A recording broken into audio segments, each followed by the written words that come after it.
Picture a muddy European building site in 1985. One machine rolls up, drops its stabilizers, and does the work of 20 men before lunch. While America bragged about raw horsepower, Europe was quietly building the cleverest diggers on Earth, machines that spun a full 360 degrees, hit 100 miles an hour, and outdug excavators twice their size. These 10 backhoes didn't just move dirt, they rewrote the rules of construction forever. And number 1, it changed the industry completely. Number 10. Ostrówek KTO-162. Let's start behind the Iron Curtain, because Western Europe did not have a monopoly on clever diggers. In communist Poland, the machine you saw on almost every building site, farm and roadworks, was the Ostrówek KTO-162, a homegrown Kapakowathawaka, which is simply Polish for excavator loader. Here's what makes it brilliant. Poland couldn't just buy a JCB with hard currency it didn't have, so its engineers did something smart. They took the Ursus C360, a tractor already built in huge numbers across the country, and turned it into a backhoe. That meant every mechanic already knew the engine.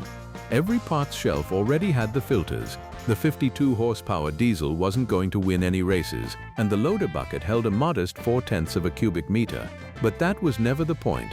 The point was availability.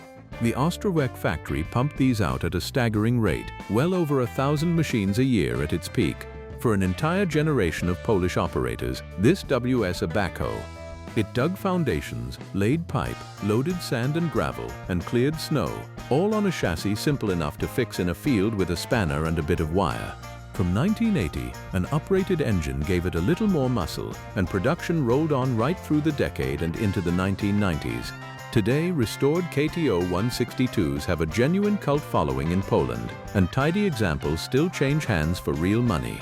It never shocked the world with technology, it shocked it with sheer numbers, proof that a good enough backhoe, built cheaply and everywhere, could rebuild a country, and that's exactly why it earns the number 10 spot. Number 9. Soviet EO 2621. If the Ostrówek ruled Poland, this next machine ruled roughly 1/6 of the planet's land surface. Meet the Soviet EO 2621, nicknamed Petushok, the little rooster, because of the way its backhoe arm perched up over the cab. The EO 2621 was the Eastern Bloc's answer to the backhoe loader, and it followed the same genius logic as the Polish machine. Build it on a tractor you already mass-produce. In this case, the base was the UMZ-6, churned out by the Southern Machine Building Plant in Dnipropetrovsk. Bolt a backhoe on the back, a loading or dozer blade on the front, and suddenly a humble farm tractor becomes a universal earth mover. The digging bucket was small, around 1/4 of a cubic meter, and the whole thing was crude by Western standards. No air-conditioned cab, no fancy hydraulics, no comfort. But the EO 2621 could be fitted with an astonishing range of quick-change tools, standard buckets, wide cleanup buckets, a crane hook, grabs, forks, and a ripping tooth for frozen ground, which across the Soviet Union was most of the year. What shocked the world wasn't refinement, it was scale. These machines were produced in numbers that Western manufacturers could only dream of, and they turned up everywhere from Berlin to Vladivostok. Municipal yards, collective farms, power stations, and army engineering units. Rugged, repairable, and dirt cheap to keep running, the little rooster became the definition of a digger for hundreds of millions of people. It's a reminder that the 1980s construction story wasn't only about British innovation and Italian flair. Half a continent was being built by this stubborn, tractor-based survivor. Number 8. Benati backhoe loaders, now to Italy, and a name most people outside Europe have never heard, even though it helped shape the modern backhoe, Benati, from Imola. Benati's story is wild. The company was founded back in 1887 making plows, but under new ownership from 1961 it pivoted hard into earth moving, and as early as 1963 it built its first backhoe loaders, fitted with a distinctive digging arm the Italians nicknamed the giraffe for its long craning reach. By the 1980s, Benati was a serious force, running 4 factories around Bologna, Ferrara, and Imola, and building everything from tracked loaders to railway excavators. The backhoe loaders, the Italians call them turn, were tough, no-nonsense machines. Take a 1980s Benati like the 2.19 or the larger 5.10, a 4-cylinder turbocharged Perkins engine, 4-wheel drive, hammer hydraulics, and a build quality aimed squarely at the demanding contractors of Southern Europe, where a machine had to survive rock, heat, and dust. Benati was also quietly influential in a way you'd never guess. Its designs were licensed and built abroad, by Guria in Spain and Tortone in Argentina, and it manufactured machines for other brands too. So a Benati backhoe might roll off a site wearing a completely different badge.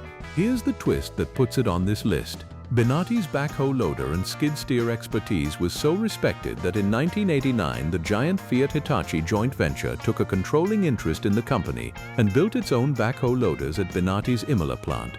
The Benati brand faded by the mid-90s, but its DNA lived on inside machines that eventually became New Holland. Not bad for a firm that started with horse-drawn plows. Number 7. Volvo BM 6300. Sweden did almost everything differently, and its backhoes were no exception. To understand the Volvo BM 6300, you have to know how strange its ancestors were. While the rest of the world built backhoes on farm tractor frames, Volvo BM, the old Bolinder Munktel works, did something almost nobody else dared. It built its excavator loaders around a proper wheel loader chassis. The 616, then the 616B, then the four-wheel drive 646 were the only backhoes of their kind constructed this way. The result was a machine that felt less like a converted tractor and more like a tank with a digging arm, heavy, planted, and brutally strong.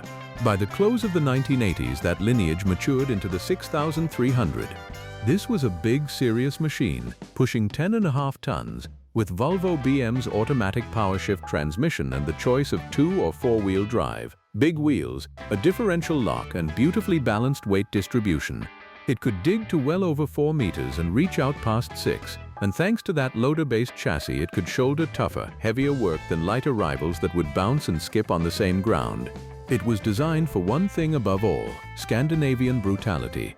Frozen soil, boulder-strewn sites, sub-zero winters, and operators who expected a machine to simply never stop. The 6300 delivered, quiet, refined by the standards of the day, and immensely durable. Volvo would eventually pour this backhoe knowledge into a global construction equipment empire. But the 6300 is where you can still see the stubborn Swedish philosophy in its purest form. Don't build the lightest digger, build the one that outlasts everything around it. Number 6. Mecalac 11CX. Every list has a machine that made engineers stop and say, "Wait, you can do that?" For the 1980s, that machine came from a small French company on the shores of Lake Annecy, Mecalac. The name literally means mechanics of the lake. In 1988, Mecalac launched the 11CX, and it genuinely broke people's brains, because the 11CX refused to be just one thing.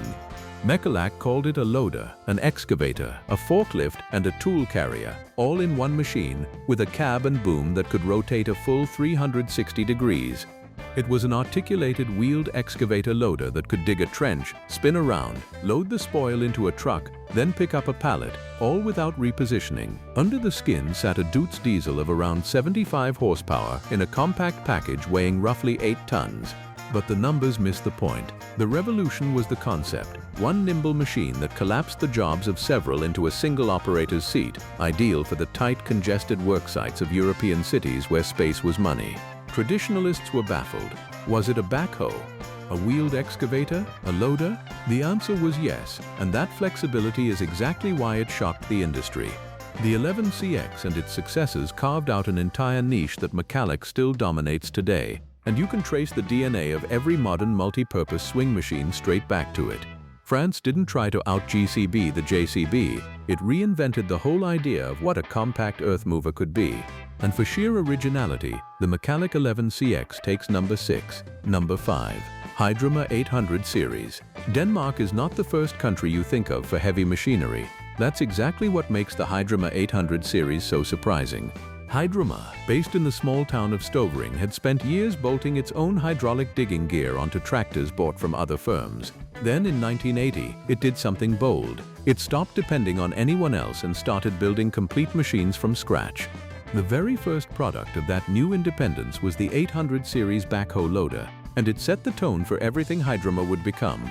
The 800 series wasn't a tractor with tools bolted on. It was a clean-sheet fusion of a wheel loader and an excavator, engineered as a single, purpose-built earth mover, powered by reliable British Perkins diesels. It brought a level of integration and toughness that punched far above what you'd expect from a company its size, and it quickly earned a reputation for going anywhere and surviving anything. Then came the moment that truly put Hydrema on the map. In 1986, the British military ordered 350 of its backhoe loaders. Let that sink in. A small Danish firm winning a massive contract to supply the armed forces of another nation. That single order effectively founded Hydrema's defense business, which still builds specialist military machines today. The 800 series ran until 1990, when the more powerful 900 series replaced it, but the formula was locked in. To this day, Hydrema's entire identity, its defense arm, and its global reputation all trace back to that first in-house backhoe of the early 1980s.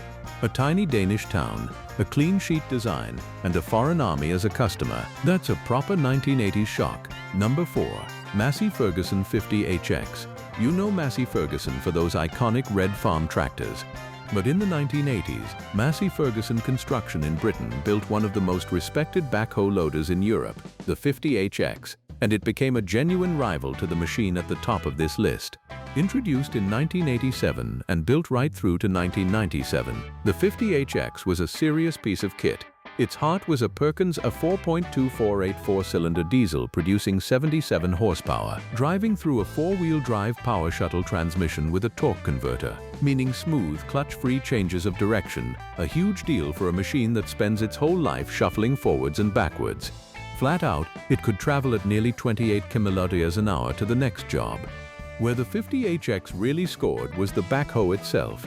It featured a side shift design, letting the operator slide the digging arm across to work tight against walls, curbs, and obstacles, perfect for congested urban and utility work. With the extending dipper, it could dig down past 5.5 meters and reach nearly 7, while the loader could lift almost 2 3/4 tons to full height. Solid, powerful, versatile. Operators loved it because it was tough and honest, and because it did the JCB's job while often costing a little less. It became a common sight on British and European sites, and a whole generation of ground workers cut their teeth on one. There's a bittersweet ending. This line eventually passed through Firmec and into Terex ownership, and the Massey Ferguson name slowly disappeared from construction machines. But in its prime, the 50HX proved Britain had more than one backhoe champion. Number 3. Venieri VF 5.23. Back to Italy and back to genuine engineering innovation, with a family firm from the town of Lugo, Venieri. If Benati was tough, Venieri was clever. Venieri had been building machines since the late 1940s, and by the early 80s it made a name for itself with rigid backhoe loaders praised for their stability and efficiency, machines that stood apart from the crowd of tractor-based diggers. But the moment that puts Venieri at number 3 came in 1986. That year, Venieri introduced its first hydrostatic articulated backhoe loader, the VF 5.23, and it was a real leap forward. Instead of the usual rigid frame with the engine hung out over the front axle, Venieri articulated the machine in the middle and moved the engine to a crosswise central position. That single change transformed how it worked. Weight sat where it should. The machine bent in the middle to turn, giving it superb maneuverability, and the balance and stability improved dramatically compared with the old rigid layout. Powered, like so many of Europe's best, by a reliable Perkins diesel, the VF 5.23 was compact, agile, and versatile, a thinking operator's backhoe at a time when most rivals were still refining a decades-old formula. Venieri's reputation for quality was such that it became a machine builder for others too, supplying loaders and an articulated backhoe loader to Massey Ferguson in Canada, and rigid backhoes to Worklust in the Netherlands. When a small Italian family firm is quietly building the machines that carry other giants' badges, you know the engineering is special. For rethinking the very layout of the backhoe loader and getting it right, the Venieri VF 5.23 takes number 3. Number 2. JCB GT. Now for the machine that shocked the construction world in the most literal jaw-dropping way possible. In 1988, JCB built something that had absolutely no right to exist. A backhoe loader that could hit 100 miles per hour. They called it the JCB GT. Think about that.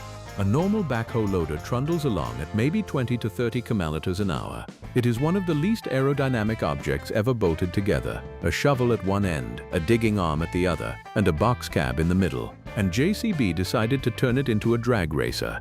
To do it, they threw out the sensible diesel and dropped in a thunderous American Chevrolet V8.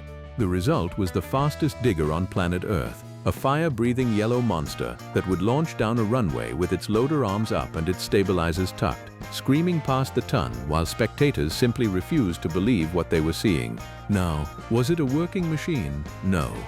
The GT was a showpiece, a rolling piece of marketing built for bragging rights and for putting on a spectacle at shows.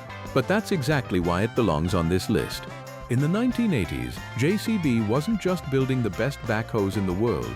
It had so much confidence, so much swagger, that it built a 100 mph digger purely to prove it could.